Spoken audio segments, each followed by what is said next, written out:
I'm going to tell you the scariest true story ever told, over thousands of years, in thousands of versions with different names and minute details, but the story always ends the same way, with the next end of the world.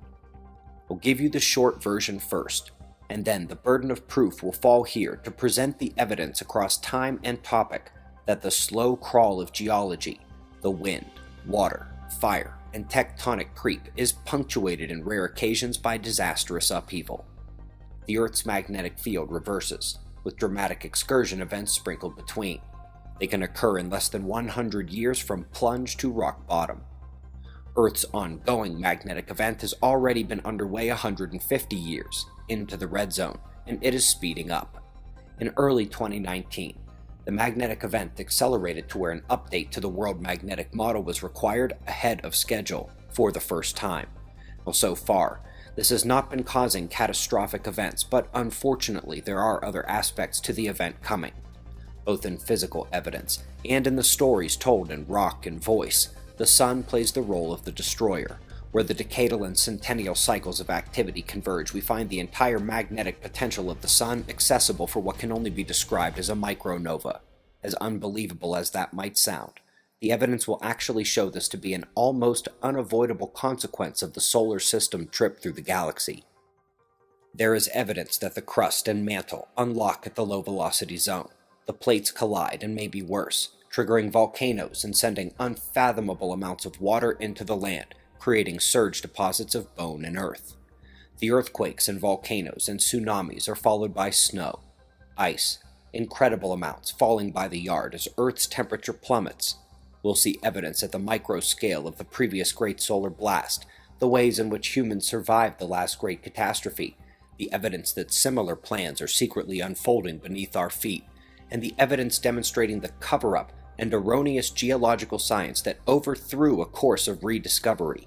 One that can now lead us to understand that the Sun's cyclical passage through the galactic electric sheet is the trigger for the great catastrophe cycle on Earth. Let's begin in the 1700s, with a surge of global exploration in science and the discovery of the evidence for these cycles. A dozen researchers became dozens in the 1800s as more evidence and excitement and terror over the implications of the evidence was mounting in an undeniable charge to science to explain all the evidence. The 1900s saw a further growth of the field. Many researchers gained considerable fame, while others were silenced. The end of the century saw the birth of the plasma universe connection to catastrophism, with the first global study of petroglyphs describing a solar catastrophe in antiquity. The story truly begins, relevantly however, with the man almost certainly responsible for the misdirection of the truth, Charles Hapgood. His Earth crust displacement theory became the torch for the catastrophe cycle, and when it bombed, it took down the entire field with it. We will demonstrate his motive and opportunity to cheat Einstein, that he knew the truth, he covered it up. A key element of that cover-up occurred in the 1960s, when a theatrical, extravagant, and shock-driven Hollywood-style description of the catastrophe was classified by the CIA. That is one mystery. Why this one when so many others had discussed the topic for years, for centuries? Could it be that this one contained something unique? When it was declassified and released in 2016, it was heavily sanitized down to only 57 pages, but even those pages deliver incredible bounty, and that is where we will begin. With just another of the thousands of versions of this story, one we will show to be partly right and partly wrong in the rest of this video, but either way, which endows upon you the mindset required to take this journey with us, as dozens of researchers and CIA co-founder Charles Hapgood himself put out their own versions of the story. Here is Chapter 1 of the only work on the catastrophe that was classified. With a rumble so low as to be inaudible, growing, then fuming into a thundering roar, the earthquake starts. Only it's not like any earthquake in recorded history. In California, the mountains shake like ferns in a breeze. The mighty Pacific rears back and piles up into a mountain of water more than 2 miles high, then starts its race eastward. With the force of 1,000 armies, the wind attacks. Within 3 hours, the fantastic wall of water moves across the continent, burying the wind-ravaged land under 2 miles of seething water coast to coast. Central America suffers the same cannonade. South America finds the Andes not high enough to stop the cataclysmic violence pounded out by nature in her berserk rage. In less than a day, Ecuador, Peru, western Brazil are shaken madly by the devastating earthquake, burned by molten earth fire, buried under cubic miles of torrential Pacific seas, and then turned into a frozen hell. Everything freezes. Man, beast, plant, and mud are all rock hard in less than 4 hours. Europe cannot escape the onslaught. Western Africa and the sands of the Sahara vanish in nature's wrath. The area bounded by the Congo, South Africa, and Kenya suffers only severe earthquakes and wind. Survivors there marvel at the sun standing still in the sky for nearly half a day. As the Arctic basin leaves its polar home, eastern Siberia, Manchuria, China, and Burma are subjected to the same annihilation as South America: wind, earth fire, inundation, and freezing. The Bay of Bengal basin, just east of India, is now at the North Pole. The Pacific Ocean, just west of Peru, is at the South Pole. Australia is the new, unexplored continent in the North Temperate Zone, with only a few handfuls of survivors populating its vastness. The cataclysm has done its work well, and drives the pitiful few who survive into a new Stone Age. Once more, the Earth has shifted its shell, with the poles moving almost to the equator in a fraction of a day. Again, the atmosphere and oceans, refusing to change direction with the Earth's shell, have wiped out almost all life. After this tumble, we'll join Noah, Adam and Eve, Atlantis, Mu, and Olympus. So that paints a pretty terrible picture. If not for the fact that it was classified by the CIA, it might be worth ignoring entirely as science fiction. And indeed, that version is too extreme, but the evidence does suggest a slightly lesser version of that same event does indeed occur during these upheavals. Now, it is our job to show you the evidence from start to finish, and these are the points we will need to hit to do so. First, we will have to begin with the cover-up, with the manner in which this entire topic of Earth cataclysms went from one of the most important in geophysics to total pseudoscience. It was one of the greatest cover-ups in history. We will then go through the evidence that we have to look to the sun. We'll see how it is cyclically triggered to outburst as we look to the sanitized portion of the Adam and Eve story that is still technically classified but has been leaked past the threshold of action. We'll discover the nature of the solar outburst from the sequence of events and the evidence left on Earth, the nature of the catastrophe. We'll look into the pole reversal and exactly what it is and what it means for us, the impactors and their connection to the event, and finally, survival into the next age of Earth. It was not until the story by Chan Thomas was put into the public that the science of catastrophism could once again progress, and that story begins with the cover-up that really began with the predecessor organization to the CIA, the Office of Strategic Services. The initial question is, why was this version of the book classified? What makes this version of the story unique? Well, certainly this version of the story is quite extreme, a one-day shift of geologic proportion that sends the sea from its beds and tears the world apart. The most critical aspect of the work is the fact that it highlights a repeating, cyclical nature to the event on Earth. Then again, nearly everyone who studied the catastrophe over the last 300 years came to that same conclusion. In the 1940s, one of the most critical scenes of this theater played out at the North Pole. Major Maynard E. White led the first mission to map and understand the Arctic region, mostly because of navigational concerns and to monitor for Soviet attacks over the pole. When it became imperative to locate the magnetic pole position, the scientists found much more than they bargained for when they got their boots on the ground. They found evidence of marine strata, lifted to significant altitude, time after time, and with tropical corals found in that Arctic region strata, complementing the evidence of similar fossils found by Admiral Byrd in Antarctica, both complementing the prehistoric trees unearthed in Norway which had no rings, indicating that they resided at the equator. All in all, Major White's team believed that they had unearthed 9 levels of catastrophe on the planet. These findings were reported at the Pentagon, attended also by Paul Sipple of the RAND Corporation and presumably members of the Office of Strategic Services, where Charles Hapgood was a key player in geophysics. And working with Major White's findings and Dr. Sippel's experiments, it was concluded that Earth's magnetic pole began slowly accelerating, followed by a whip around the geographic polar region, which somehow tilts the planet back and forth, which is why there is evidence of the polar regions in the same places over and over, because it always tilts right back and appears to have not moved over geologic time. They confirmed the catastrophe aspects of the new mountain range creation and ice age conditions immediately following the great event.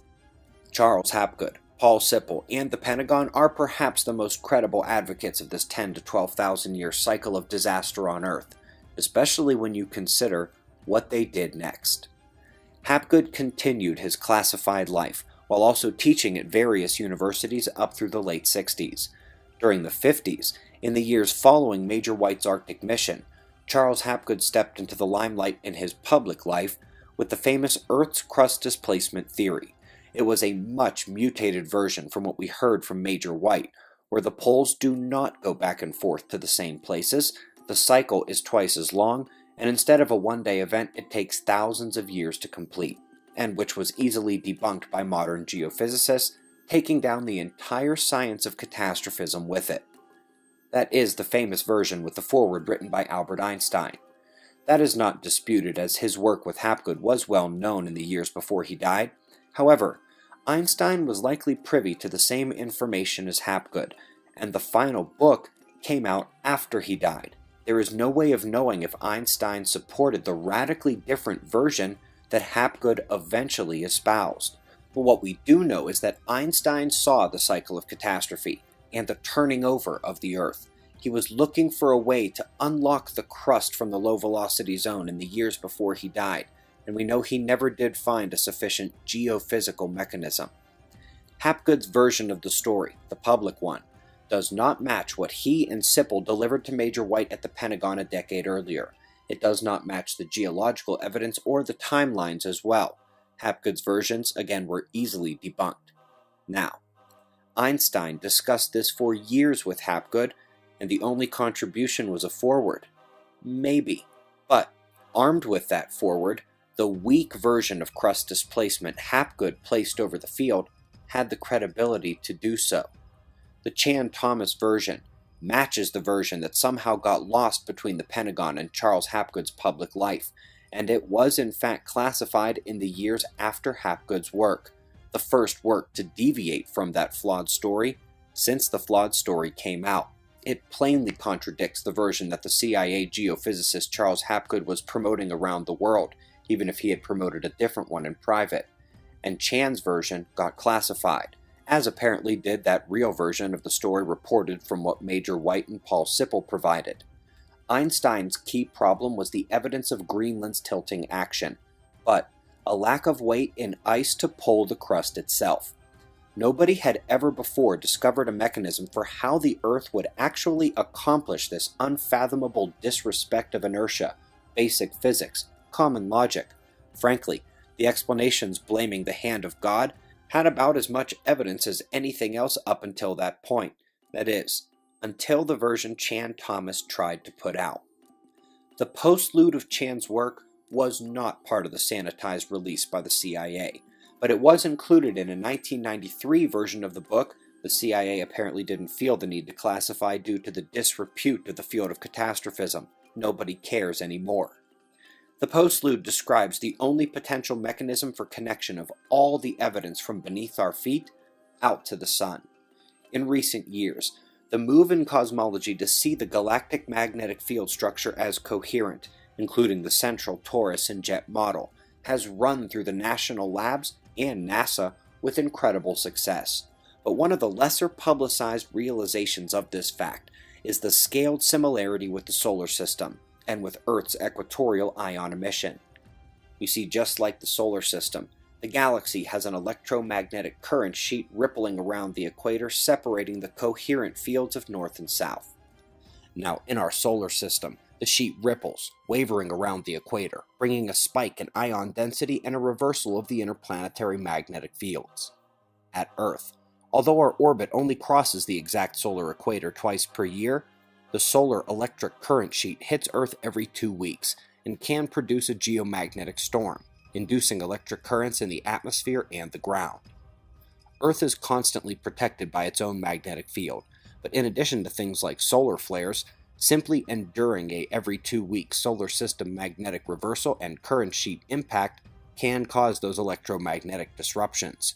So, what happens when the Sun and solar system encounter the galactic version, its spike in density, and its magnetic reversal process? Let's actually add one more element to that puzzle: the dust.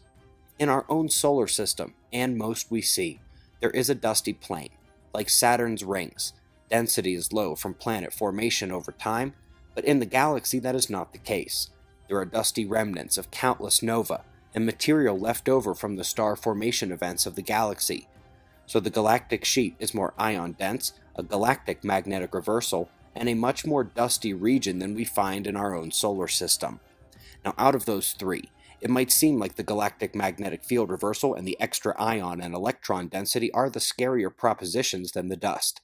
But in fact, it might be the dust that makes the situation so awful. To understand why, we must investigate a phenomenon known as recurrent nova. There are quite a number of these recurrent nova that we do know of. Here's an interesting picture of one called T-Pix. And by the way, this first image was the T-Pix nova of 1997, and this was the T-Pix nova of 2011.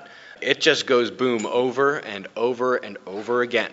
Beautiful plasma physics swinging into view with how they're pretty sure the eruptive character is when it comes to at least this one recurrent nova. And so what this is here, and this list will be ever expanding, these are the current recurring nova in the Milky Way, with the exception of the one that was just discovered about a week and a half ago that was in the Large Magellanic Cloud. I don't know if they're going to count that one as being in the Milky Way or not. But take a look over, it's the 1, 2, 3, 4, 5th column where it has a bunch of years. Those are the known outburst years. Just take a look at how many times these ones have actually gone boom, some of them.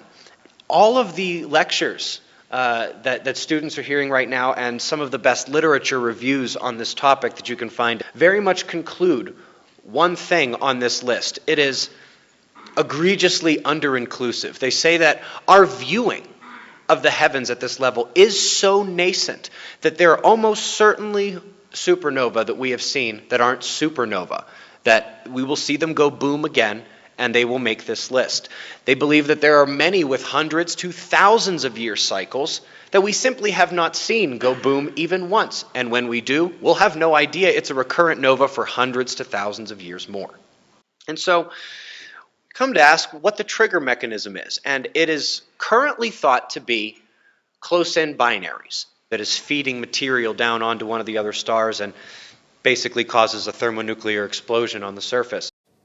There is no doubt that some recurrent nova are binaries feeding material down onto their partners, exploding in dramatic fashion. But this has implications for stars with dusty encounters on their way through the galaxy. Apart from dusty filaments and gaseous clouds, the central current sheet is going to have a higher dust density coinciding with the extra energetic particles.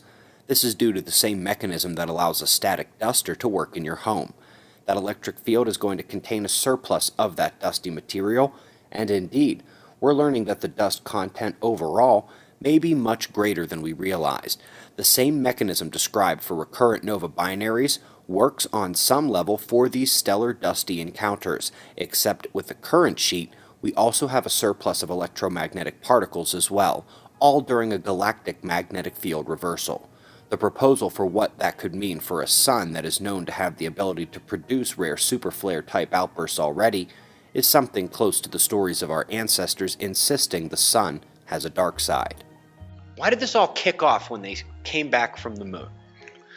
It's because while probably 90%, maybe more, of the glass on the moon is from meteoritic impact or from volcanism on the moon, Probably. There is unquestionably these classes of glasses that are not from volcanoes and that are not from meteorite impacts, specifically the ones that have aluminum-26. The relativistic temperature required for that would require a meteor that to hit the moon big enough such that we would no longer have a moon. Many astronomers, physicists have hypothesized that at one time there was an immense solar outburst from the sun, maybe 100,000 times what it is right now. Tommy Gold was one of the first to suggest this hypothesis, and it has been followed up by other people. So many physicists, many astronomers believe that in the past, millennia ago, there was an intense solar outburst, and so I'm going to pursue that. One that I have been focused on lately has been the antediluvian, the so-called biblical flood, if you will. On average, about every 10,000 years, you can expect a catastrophe to happen. For the most part, the civilization is wiped out. It's a horrendous catastrophe. It wipes out a pre-existing civilization and most of the people on Earth. And so we must start anew. Through decades of searching the world collaborations with amazing observers like John McGovern, Herat has amassed the most extensive data set of petroglyph representation of global solar storms, and the most famous of those is the Stickman, which is not amazing by itself, but those dots on each side, found around the world from the exact same time periods, is indicative of shared experience, and the plasma formation called a Z-pinch seems to fit the description of both the drawings and the physics of a solar disaster. There's two events happening here. When the sun novas, the heat from that nova and also cosmic rays, we get within 8 minutes of when the sun novas. Now remember, for another 17 to 18 hours, that dust shell is still on the way. It hasn't hit until, I estimate, 17 to 18 hours after the nova. So the first thing happens is the surface is going to get melted and glazed. Ironically, the Torah winds up saying the moon turned red. Well, yeah, it turned red. It just got baked and melted. That's the glazing that Thomas Gold and others had noticed all around the place.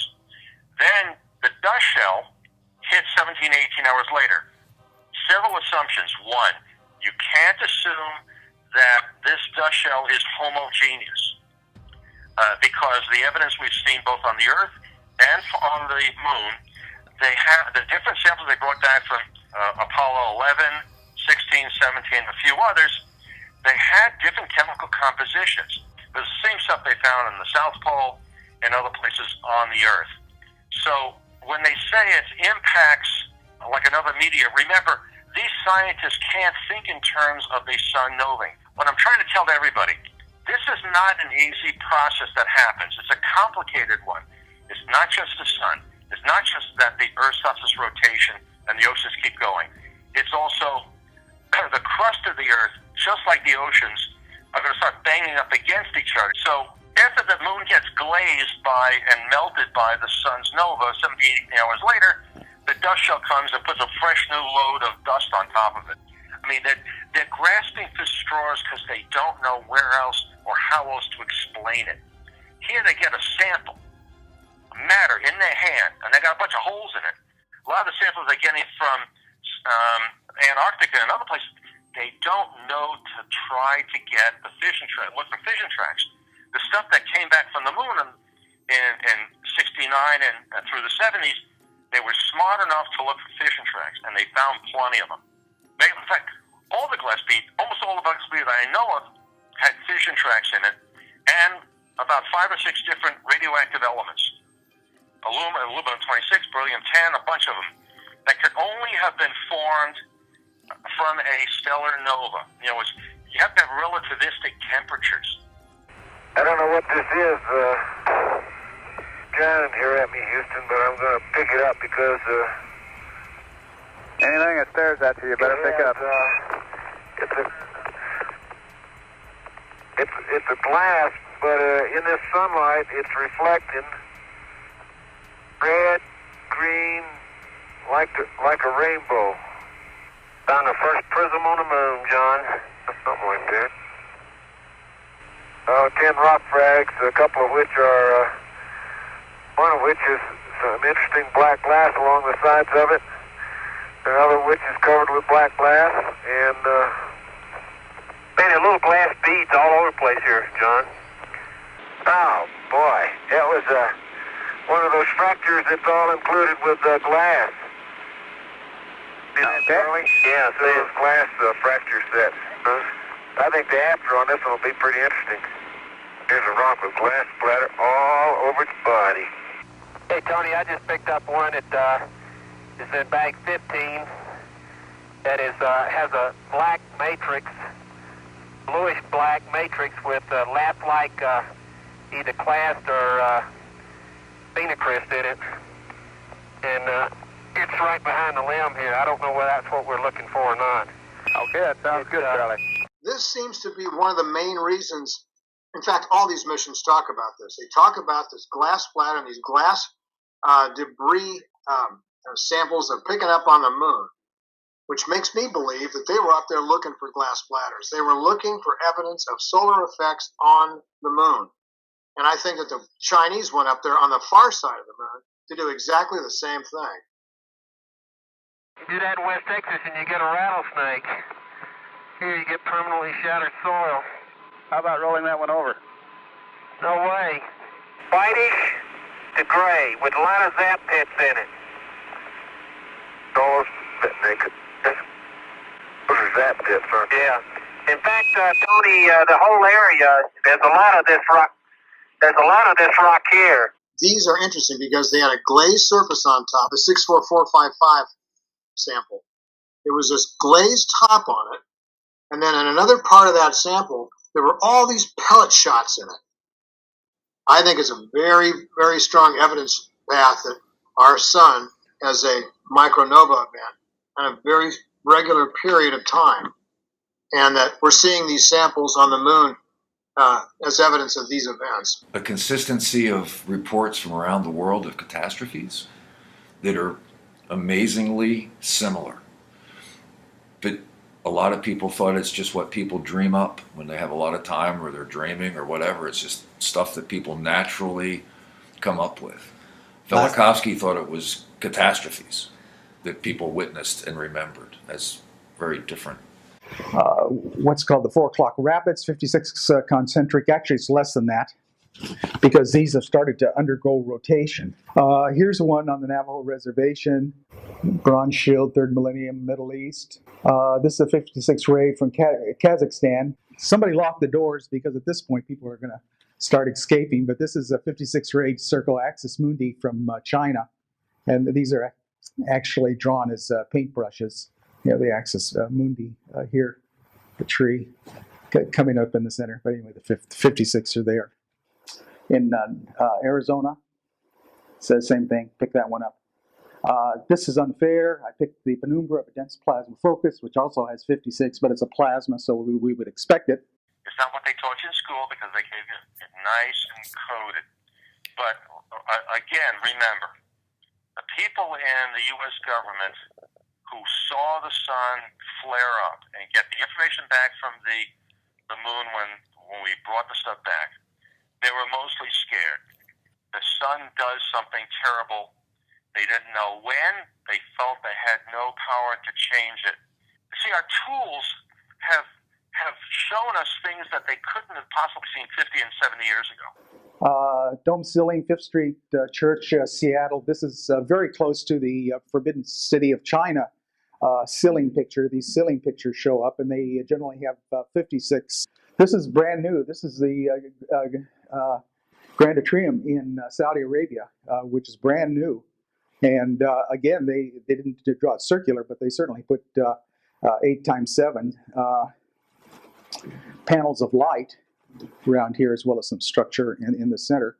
That's Neolithic stone ruins. So there are 56 Birkeland filaments in our intense aurora that happened perhaps 4 millennia ago. And so, Thomas Gold, Bradley Schaefer, Anthony Peratt, Robert Schoch, August Dunning, Douglas Vogt, myself, and literally everybody in the Astronomical Society of Japan, at very, very least, can say that the Carrington event is probably nowhere near as big as the sun can go. The voices from the past supporting this argument come from the Maya, the Aztec, stories in India, China, pagan stories, Aboriginal, African, Polynesian, and those in the Middle East, many of which are recorded in the Bible. During that time, the tunnels were built. During that time, the petroglyphs were carved that blame the sun. Some of the stories actually survived from the pagans of Ragnarok. And this is something that I don't think anyone who studies the sun on long-term scales should really ignore if we're looking to answer the question of what can the sun do to the earth? Because it's one thing to look back at our ancestors and the stories they tell and say, you know what? You guys did a pretty good job inventing geometry, philosophy, architecture, but we're going to just take your most important stories and just going to pretend that you guys are crazy and made them up. That's one giant leap, especially when they could predict eclipses. When somebody wants to build a lander that's going to go onto the moon or it's going to go onto Mars, they have to get as realistic conditions as possible, right? One of the places they get this stuff is the Exolith Lab at Central Florida. We got a bunch of their soils, and we have a bunch here, but you guys remember, we've got a plasma lab, don't we, down in Georgia. The very first time he simulated what this solar flash would do to the moon, to the lunar soil, was absolutely incredible. And then he blasted it. This is the equivalent black glass that they found on the moon. The glazing of some of the rocks that are in there is the exact glazing that was found on the moon. This required no meteoritic impact. It simply required the equivalent of a massive CME or nova shell discharge, or even what is possible through X-rays going through the vacuum. What you got on the left there is a piece of muscovite mica. This was taken here on Earth. It is only the third ever found rare cosmological event, they say. All of the black stuff around there, those are normal fission tracks. That's real cosmic rays. That's what cosmic rays look like when they hit. But there's this exclusion zone around what they call the rare cosmological event. They know for a fact that it's not electrons or positrons, and they represent a residually input positive charge that didn't discharge outward, but it discharged from the center. And it looks exactly like the cosmic jet that blasts out of a star when it's born. It looks like the cosmic jets that you see from the center of a galaxy when it eats a star. And so how do you get a residual positive charge to basically bathe a crystal such that it takes it in and it can't discharge it out? It's still bathed in the stuff. It has to discharge in the center. There's actually missing atoms in the center. Now, they're not really missing. And I would argue that, while not definitive, something tremendous from the sun is not a terrible first hypothesis. The galactic trigger, the dust and gas mechanism for superflares and recurrent nova, the evidence on the moon, the stories of our ancestors, the global nature of the disaster, all point to the sun as the destroyer. But is it a superflare or a micronova, and does it really matter? To look at this question, we will first investigate the recent history of magnetic events on Earth, starting with the one ongoing now. The key element in this overall process is one that has already begun to unfold again here, and the clock is ticking as we move deeper into the shift.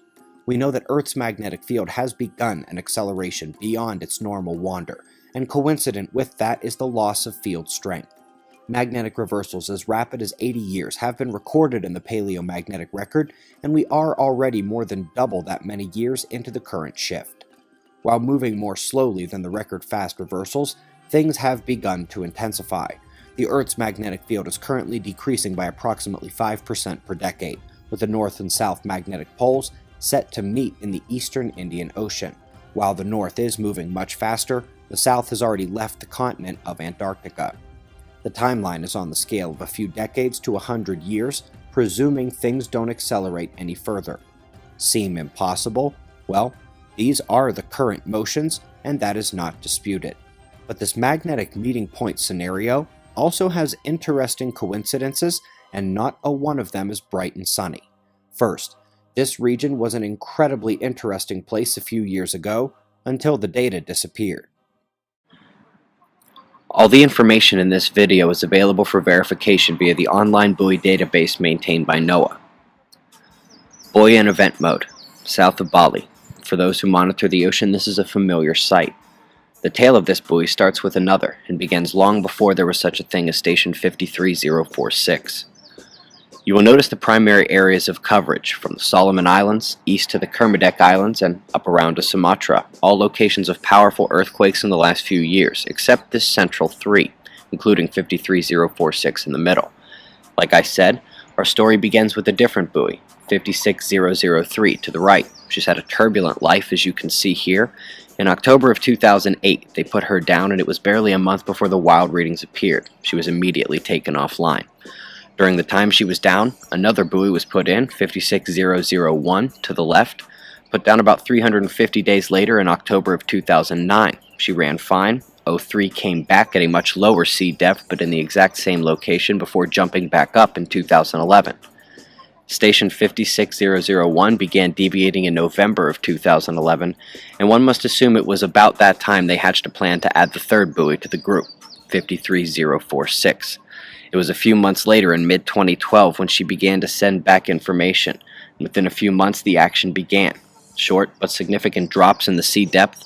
This channel began reporting rapid seafloor rise, and the buoy was taken out of commission by the Australian BOM.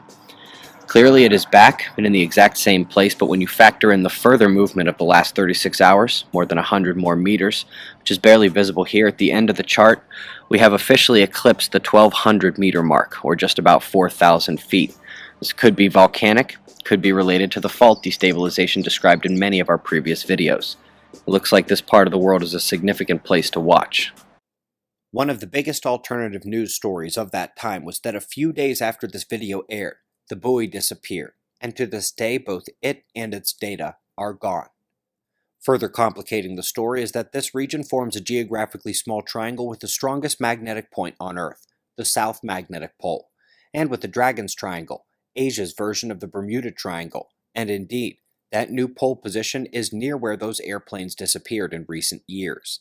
Now, since one pole might reasonably be expected to emerge on the opposite side of Earth, we find that to be here, in South America or perhaps just offshore, forming a geographically small triangle with the weakest magnetic region on Earth, the South Atlantic Anomaly, and the Bermuda Triangle, where airplanes may have been known to encounter a difficulty or two over time. So the magnetic poles are on a collision course, at a point near the magnetic maximum point of Earth in the Dragon's Triangle, with the other side of the world, where the other pole would be, happening to sit next to the magnetic minimum point of Earth and the Bermuda Triangle. This is not your normal polar wander, this is a true shift, and Earth is already down approximately 20% in magnetic field strength and decreasing. As if all these coincidences aren't enough, there is one more, and it is the big one. The Bay of Bengal Basin, just east of India, is now at the North Pole. The Pacific Ocean, just west of Peru, is at the South Pole. The only version of the catastrophe cycle that was classified by the CIA is also the only one that mentions the Indian Ocean and South America as being the next polar regions after Earth turns over. Again, Chan Thomas's version says that is exactly where the new North and South poles of Earth will be. You might also notice, for the electromagnetically and geometrically inclined among you, that from the new poles to those triangles and maximum and minimum magnetism points, we are forming 90-degree angles. For those who find it difficult to ignore facts lining up, that was 7, including real observation data, geomagnetism, and a sprinkling from the CIA. Now, let's take a step back. We have now come to a point where a considerable compounding of these pieces into a puzzle is required before moving forward. The topic of Earth's catastrophe cycle has been well understood for centuries. past the point of question to the search for a mechanism. It was not until the top-secret geophysicist Charles Hapgood, parading as professor and author, put out a mutated version of the story that the topic itself became taboo for respectable scientists, and that version, easily debunked, never matched the evidence or the conclusions from the internal intelligence community of the day, of which Hapgood was a part. Einstein's final problem was not understanding how the crust unlocks from the mantle, not whether or not it occurs, and exactly how you disrupt the entire planet. They never looked outside the Earth. The physical evidence and the stories that have survived point to the sun, and so does the mechanism currently believed to work for superflares and recurrent nova. The key element of this process on Earth, the magnetic reversal, has already begun and is accelerating, and this indicates that we are entering the central galactic current sheet already, and it is clear what that dust, ions, and magnetic field change means for the stars that we see experience them on a much more regular basis. It means the type of thing that the geniuses of the past, who gave us philosophy, geometry, and architecture, found so crushing that they blamed gods.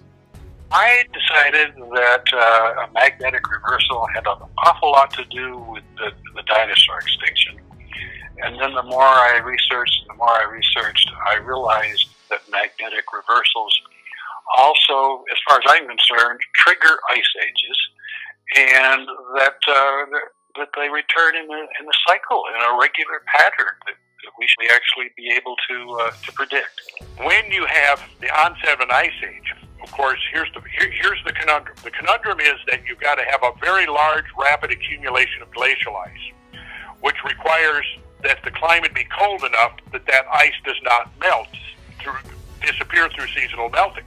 At the same time, you have to increase the amount of evaporation from the oceans in order to loft this much moisture into the air that can precipitate out as snow that ultimately is compressed into glacial ice. The problem is, as you can see, is that it requires heat. So there's the kinds of conundrums that we're confronted with when looking at this. See, our predecessors from a few generations ago had it a lot easier because they could imagine that the whole process took 100,000 years or longer. We don't have that luxury anymore. So what is going to happen to us? For that, we look back past the current shift to the last one, the last few, actually. And few people have cataloged the repeating magnetic disaster in the last few decades, as well as Douglas Vogt and Robert Felix. Although there is some question as to the exact timeline of the events, there is a series of global disasters that involve major magnetic events on Earth, surge deposits from inundations of the sea, filled with the bones of millions of animals, and the deposition, thereafter, of incredible amounts of snow and ice. The evidence paints the scariest possible picture of the near future on Earth. Felix and Vogt have done the best job analyzing the last few great geomagnetic events. The last one was the Gothenburg event. It is believed to have occurred between 10,000 and 13,000 years ago. 40 years after its discovery, there is still new evidence being unearthed, mostly leaning towards the latter side of that scale. The data on the Mono Lake and Lake Mungo events is all over the place, and to a diligent observer, it actually appears that some of the researchers got those events confused over time, especially the ones in Antarctica. In reality, it was almost certainly two events, one nearer to the 24,000 years ago range and another closer to 35,000 years ago. The last Champ event is probably the most well-studied excursion, and it was a tremendous hardship on the biosphere, one of the worst we know of. Lastly, the Antarctic cores from Vostok do show another event in addition to the lake event about 35,000 years ago, and this one is about 60,000 years ago, which does allow us to find one more solid event before the data is mostly lost amid erosion and time and geology. And so if we consider the lake events at the two boundaries of that time data zone, we basically have an event slightly less often than once every 10,000 years. Whether it is an exact cycle or not, the 11 to 13,000 year range appears to be solid, and so about 12,000 years from the last one, and with Earth's magnetic field starting to shift already, and with only decades to go according to the math, less if things accelerate, there is every reason to believe that the long cycle timing and observable changes happening now are not coincidence, or at very least, you cannot presume it is a coincidence, at least not with what's at stake. A recent paper in the world's #1 geophysics journal highlights this disaster that looms on the geological horizon, but it's not something that happens hundreds of thousands of years apart. We call them excursions, magnetic excursions, which is, a term that's well integrated in the literature now. And these are very short-lived reversals, but they're associated with minima in field intensity, and it's the minima in field intensity that are implicated because when you have low field strength, you enhance UVR. How do you go from the heat and energetic input of the solar blast to an ice age? The answer will ultimately determine whether a solar aspect is a superflare or a micronova. Sometimes admitting you don't know, at least your mind is open to look for more evidence. Right now, the pressing issue is, if I'm right that this next Gleisberg cycle is going to be when the reversal happens, I'm going to be like 99 years old. And some of you are probably not going to make it either in 27 years. But it's for the children and grandchildren and the unborn generations. Oddly, as vastly more energetic as a nova event would be than a solar flare, it may bring about more of the cooling effects to our planet. To explain the ice ages occurring with the magnetic reversals, we must actually look to either that nova-like event or the tilting of the Earth's crust, which vexed Einstein for a solution he never found beneath our feet. The sun does not bulge, in blatant disrespect of physics. It has a secret. Its cycles always build to greater crescendos, and the great solar blast could truly disrupt our entire planet. While Vogt does not advocate for a tilt of Earth, he does advocate for a reversal of rotation. The stories of the sun rising in the wrong place. The stories of the long night where tribes believed the sun might never rise again. The stories of the sun standing still in the sky. All of those ancient stories from around the world complement those found in the rock. Interestingly, either a 90-degree tilt and tilt back and forth, as was described by Chan Thomas, Albert Einstein, and Major White, or the rotation reversal advocated by Vogt, both leave evidence of the poles residing in the same positions over millions of years, cycle after cycle bouncing back to the same places, such that if you were to look over long periods of time, you might think the pole has never moved at all. Here, it is Einstein's hitting a brick wall that actually gives us our best chance to know what's happening. Like Chan Thomas and all who came before him, Einstein saw the tilting of the crust. His problem is that the most likely geophysical actor is Greenland. Its massive ice weight creates an uneven distribution of mass in the northern hemisphere, which due to centrifugal force of the planet's rotation, wants to spin at the equator. The problem of geophysics, which Einstein realized and never overcame, is that Greenland is unlikely to ever gain quite enough ice mass to unlock the rocky crust from the liquid mantle and float freely. It is that unlocking of the crust that is so critical to the crustal tilt possibility. Einstein, Major White, the researchers throughout history, and Chan Thomas are all focusing on what's known as the low velocity zone, a thin barrier between the rocky crust and fluid mantle, but which acts like plastic due to a delicate thermoelectric equilibrium, meaning the temperature and electrical activity create the plasticity and the friction. If that equilibrium were to be disrupted, it would allow the crust to float freely on the mantle, and allow for any number of tilt or plate collision scenarios to occur. Well, how do you disrupt the thermoelectric equilibrium that's creating the low velocity zone? A major solar blast. Such an eruption would immediately change viscosity in the magma due to cosmic ray bombardment, and also cause temperature changes, which would only add to the temperature changes resulting from any induced currents that resulted when the shockwave hit Earth's magnetic field. Those events are indeed globally induced, and they are electric. We may also scale up the two known drivers of length of day glitches. Believe it or not, those are real. They are usually small glitches, self-correcting or spread over long periods of time, and are either caused by major solar storms, geomagnetic jerks from Earth's core, or in the case of the longer-term variations, Earth's long-term magnetic field changes. Now, since the length of day means we are talking about rotation speed and crustal motion atop the mantle, it bears mentioning that in the greatest solar storm imaginable, which could induce current all the way to Earth's core if we know modern-day blasts can affect the mantle, makes for possibly combining the two causes of rotation speed glitches in the same energetic solar mechanism that would satisfy the ancient stories, disrupt the low-velocity zone, and unlock the crust. We are now at the second time we have found ourselves confronting way too many coincidences to ignore. So, is it a micronova or a superflare? A recent study has confirmed that magnetization reversal of an entire body of material can occur simply with the application of an appropriate electric field.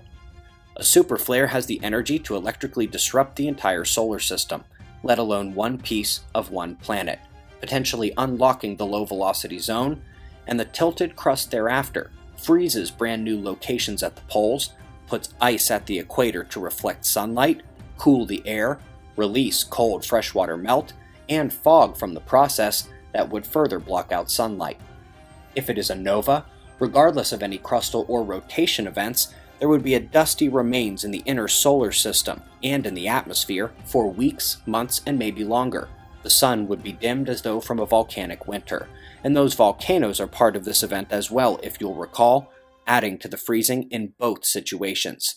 This is what the scientists have studied for centuries. This is what they have been trying to explain. This is what we have coming again to Earth as a new cycle and Novus Tempus, a new age, begins again. Nova or superflare, you may be able to get there both ways. It's a little bit difficult to go back and to say, well, the story is not exactly so. We have the phenomena from all places, from the bottom of the sea with ash and with nickel, which is of meteoric origin. The terrestrial axis moved. And that paleomagnetism proves us that terrestrial axis, that magnetic axis, and possibly like Runcorn and other of Manchester, claim that the Earth turned over. We know now from observation of Professor Danjon, director of Paris Observatory, that flares on the sun may influence the speed of rotation of the Earth, and there were sudden changes. We generally don't like to know that we are traveling on a accident-prone planet. What were all these ancient people saying? What were all these people trying to remember? We must take the words left to us in generations of oral histories and written records of observations in the sky as instances of events that were not the norm. They were so important and unusual that they have come through time as warnings left by our brothers and sisters of the ancient past. These events were not lunar eclipses or earthquakes. Now in this time, with our understanding of celestial mechanics, atmospheric, and geological sciences, we must try to make sense of these recorded events and untangle them from worship and prophecy. It's time to look at them for what they actually provide as a roadmap of things to come. We can ask the question, has the Earth stopped rotating for any length of time in recorded history? And the voices call out to us from the ancient Middle East. The book of Joshua in 1405 BC. O sun, stand still over Gibeon. O moon, over the valley of Aijalon. 1013. The sun stood still, and the moon stood motionless while the nation took vengeance on its enemies. The event is recorded in the scroll of the Upright One. The sun stood motionless in the middle of the sky. It did not set for a full day. And those same voices call out to us from ancient Peru. Also in 1405 BC, the 40th Inca Capac was Pachacuti, the reformer that started the worship of the sun god Inti. In 1405 there occurred a frightening darkness. Quote, good customs were forgotten, and people were given to all manner of vice. There was no dawn for 20 hours. After a great outcry, confessions of sins and sacrifices and prayers, the sun finally rose. Has the world experienced a global cataclysm before? And will it happen again? And what was remembered, and how is it described to begin again? The voices call out from the ancient American Indians, and this is the ninth and last sign.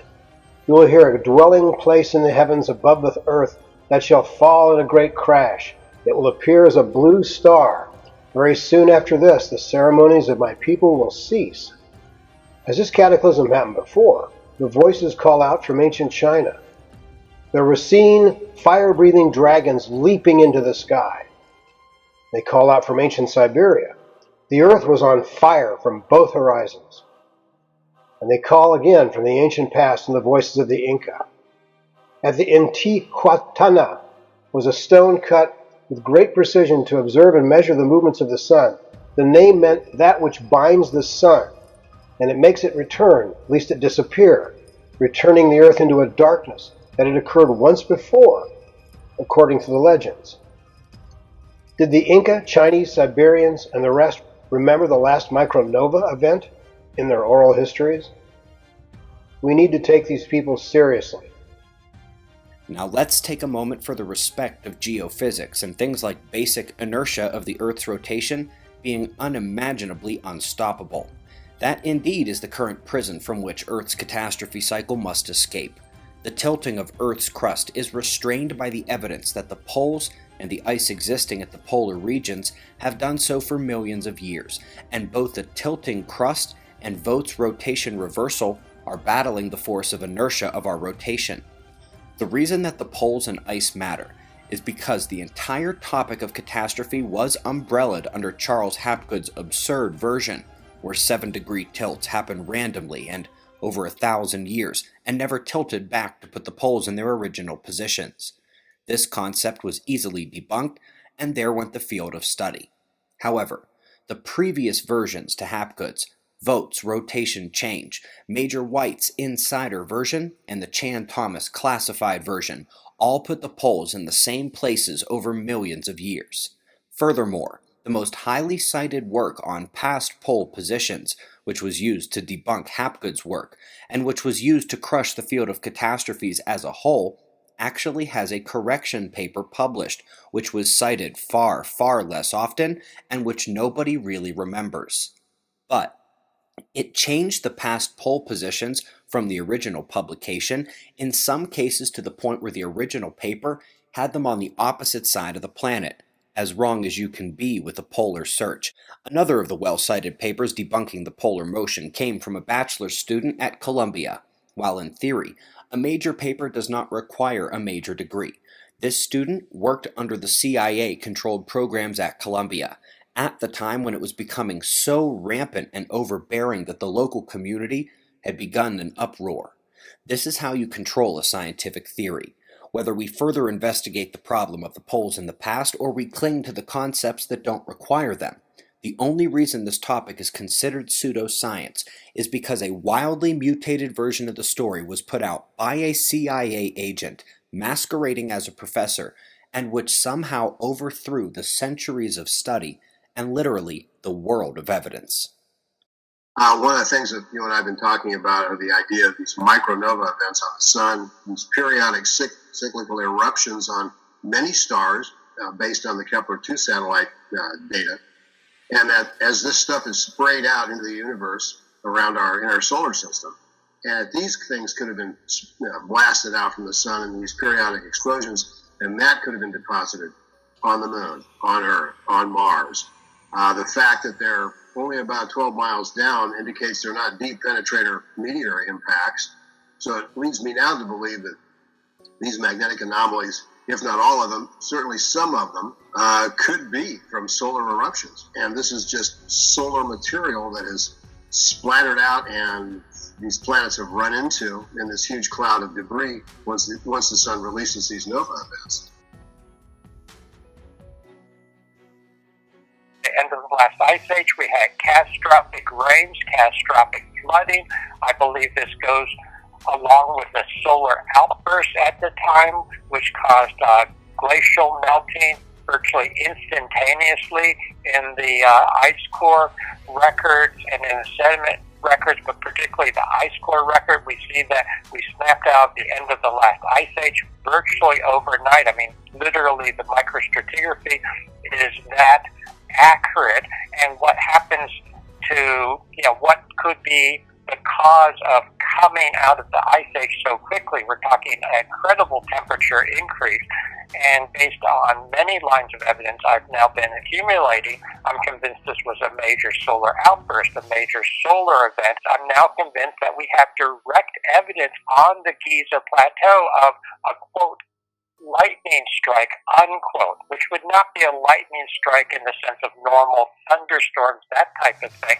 But I'm convinced that it probably is indicative of what was happening at the end of the last ice age, and that the Giza Plateau itself was literally hit during the solar outburst. But I now am convinced that we have on the plateau direct evidence of this, as we have elsewhere on Earth, and it turns out on the plateau was found something known as the inventory stela, and this is something I've been studying in great detail with my colleague Dr. Manu Safzadeh, and it talks about Khufu, the supposed builder of the Great Pyramid, acknowledging that the Sphinx was already there and that the Sphinx had been struck by, quote, lightning in much more ancient times. The lightning strike that he speaks of is between the second pyramid and the Sphinx. So the pyramid with the capstone, if you will, there that's still intact, and between that and the Sphinx, the back end of the Sphinx. So it's vitrification everywhere and a big scar going deep into the ground. We have major vitrification because of this, quote, lightning strike. And again, I would stress it's well beyond anything that you would get with normal atmospheric, thunderstorms. But vitrification there, I'm convinced, as we're finding elsewhere, that ties in with the phenomena, and I'll use the term cataclysm at the end of the last ice age. When you have vitrification at this level on something like the Giza Plateau, it cannot be a meteorite or a comet or an asteroid, because that would have literally destroyed the monument. You wouldn't have the monuments left.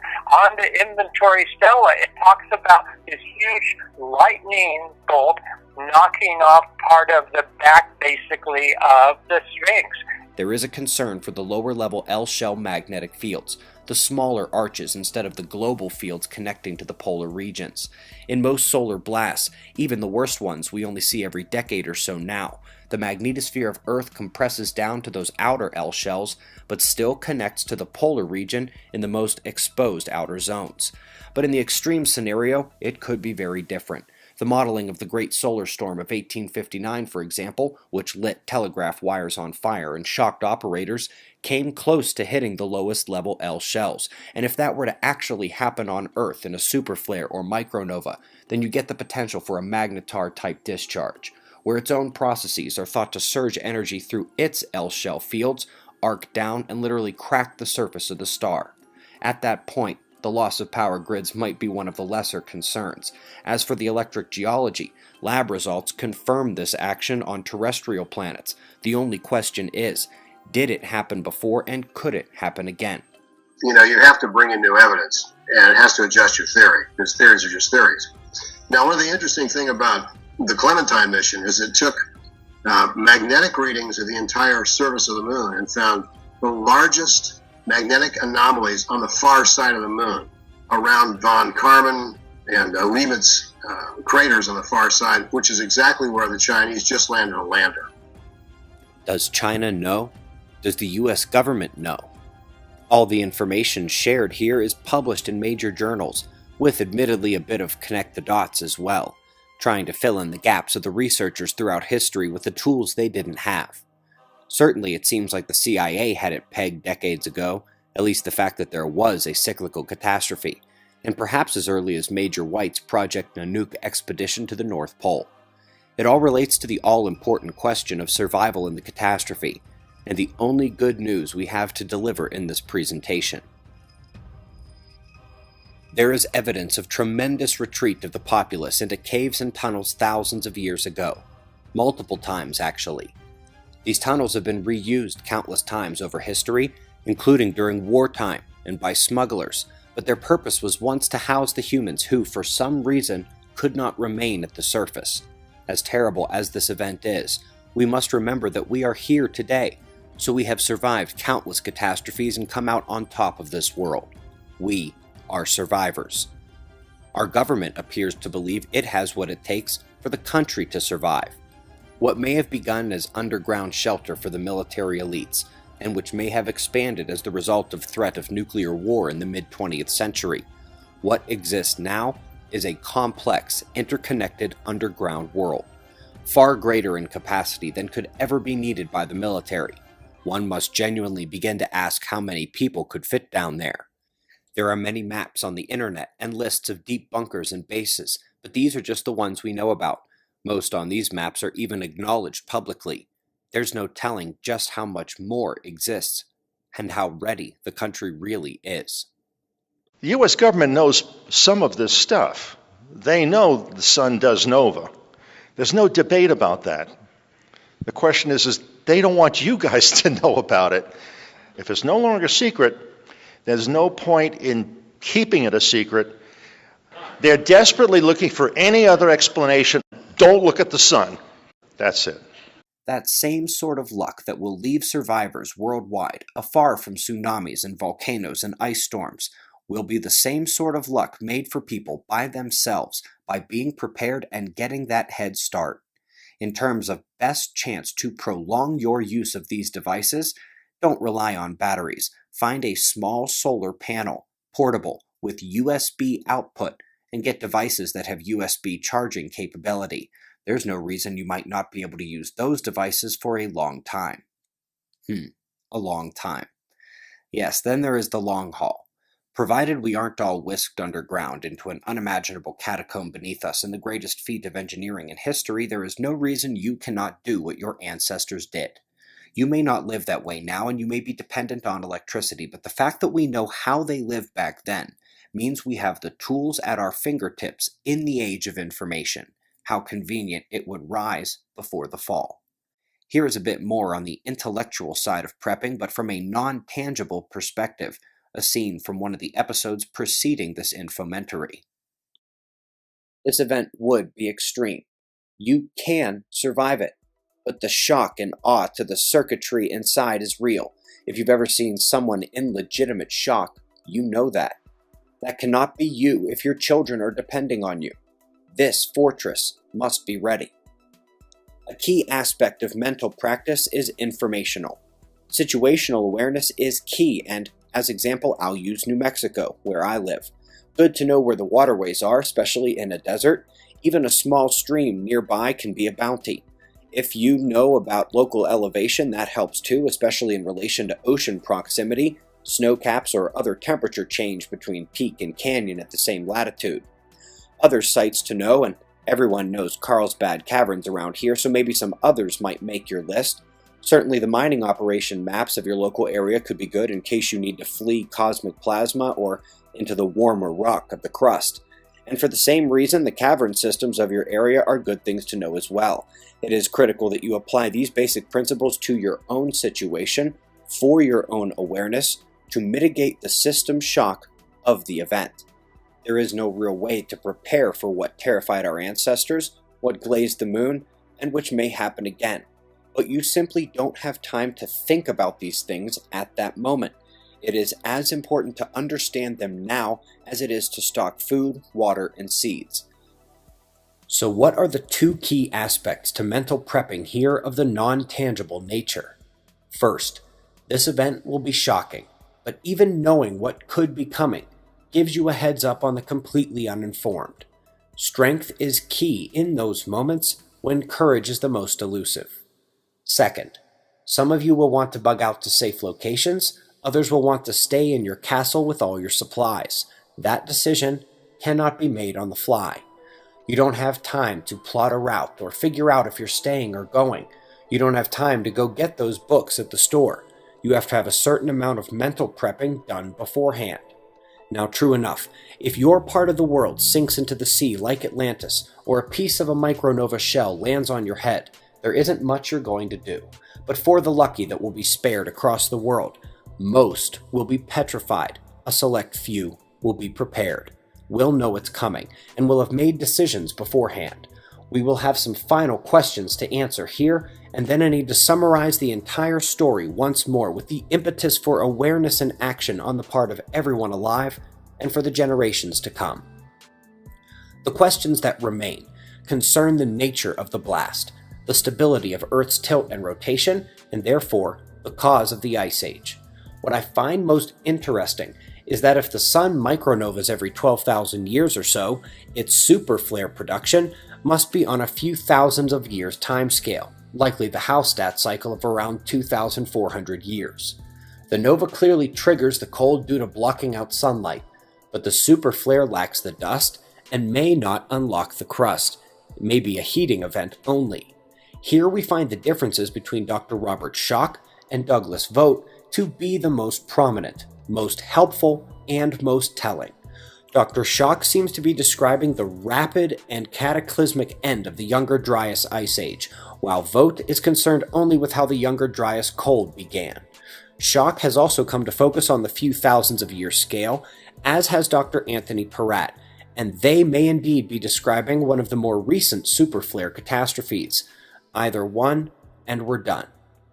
At the end of the day, the evidence on the Earth, the Moon, in other recurrent nova, in the magnetic cycle of Earth, and in the work of Cuvier, Deluc, Hibbins, Einstein, Thomas, and White, we see pointing to a more devastating long-term harmonic of the cycle, where the Sun stands still in the sky at the axis point where the Earth turns over, and where the Sun and galaxy combine as the sword and the hand striking this violence into the biosphere.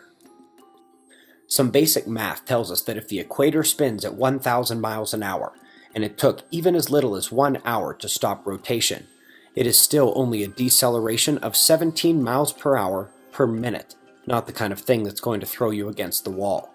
And while it would inundate the coastal regions like a massive global tsunami, it would not raise the Pacific 2 miles high, and something tells me 1 hour is too fast, making the push potentially even less. But still, there is evidence of waves taking out entire continents, and so the rise and fall of land like Atlantis, Mu, and Lemuria must be considered. The last one of these events appears to have been about 12,000 years ago.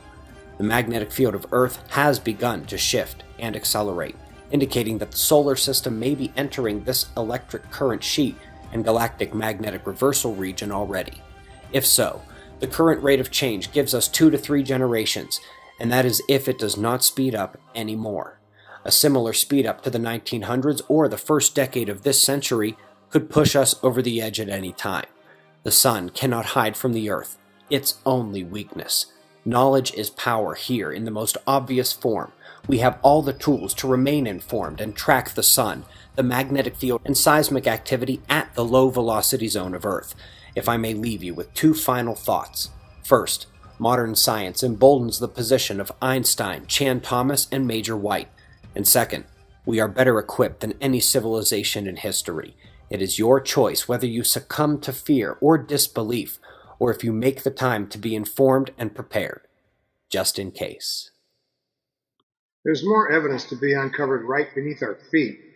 In July 2019, they discovered that the Florida shell beds contained micro-tektite glass beads of space origin, so I decided to go get some. The professors were very kind. The shell beds are beyond anything I would have imagined, and they let me take various samples with me. We have shells from various layers of strata, including burned layers and those that are more pristine.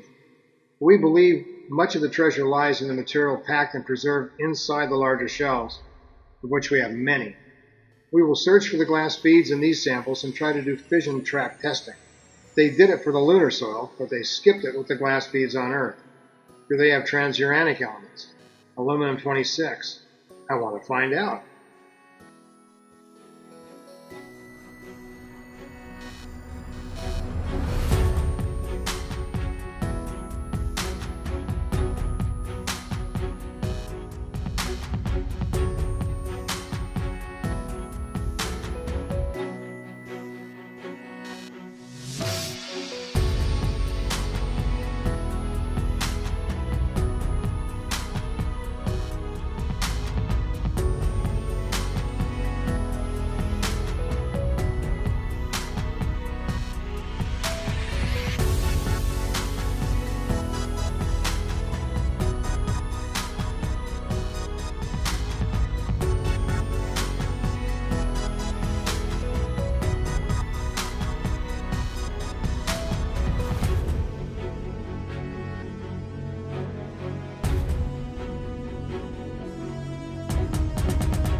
Hey, welcome, fellow observers. I hope you enjoyed that full-length movie. I'd just like to thank Ben for putting that together. That is no easy task. You may recognize my voice. So I'm a frequent contributor on the Fly on the Wall podcast. I am an often presenter at the Observing the Frontier, and I'm reporting to you live from Pittsburgh, Pennsylvania, which is actually the town where Ben and I grew up next door to each other. So it's been a very long and interesting and exciting journey together that we've all taken. Adam and Eve's story.